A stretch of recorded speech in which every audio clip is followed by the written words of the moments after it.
Hey, good afternoon, folks. Actually, it's still good morning. It's 11:46, isn't it? I just noticed that. So, good morning.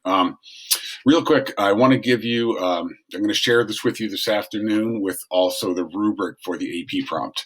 But this is just some prompt advice that is general to AP writing prompts, but you can apply it specifically to the situation that we're going to be writing over break here. So, just a few suggestions, I guess. First, read the prompt. We've done that already, but do it again.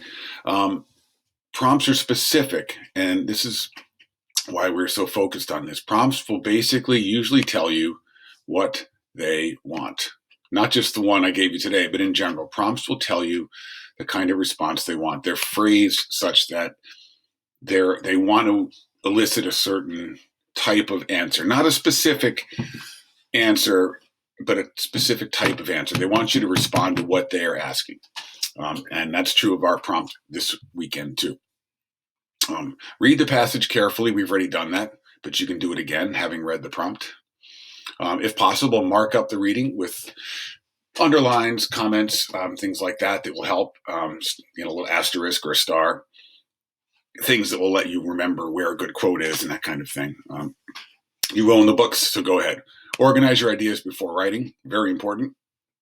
Especially on a real prompt, you want to make sure you know what you're going to say before you say it, more or less, at least the overall logical structure. What's your main idea, your secondary support, etc.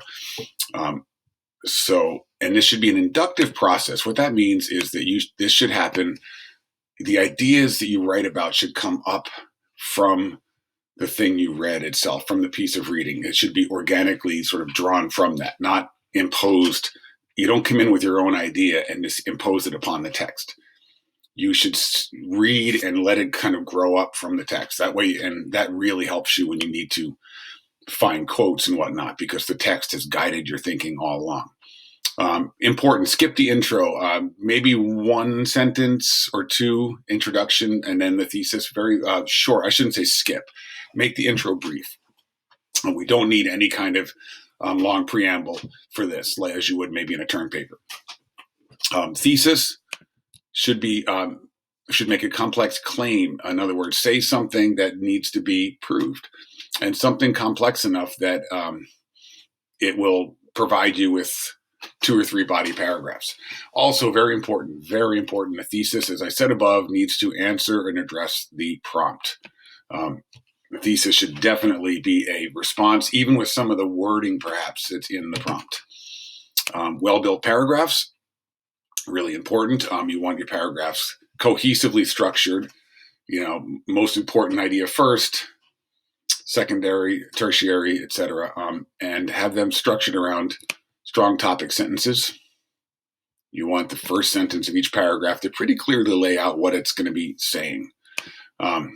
Use quotes both smoothly and smartly. So integrate them well. The passage is right in front of you. Use it.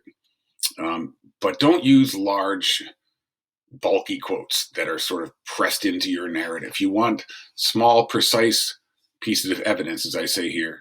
Use as building blocks, woven right into the grammar of your sentences, done properly. And I'll have a later video about how to do that best.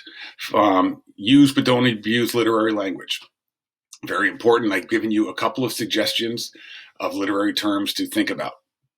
Flashback, what type of diction he's using, the pacing of the piece. There's definitely a sort of a rhythmic pacing to it. So think about that. I've provided you some suggestions for literary language, so use them. But just don't abuse them. Don't say too much about that. You don't want to sort of sound like you're showing off with your literary chops. You just want to use what's necessary. Be aware of time, in this case, 60 minutes. Be original and fresh, not trite. In other words, say something that, maybe hasn't been said before, something that really will catch the reader's attention, especially in the exam. They read hundreds of these things a day. So you want to say something that will catch their attention. And finally, which I have to do right now, which is finish. Make sure you complete the conclusion. Okay.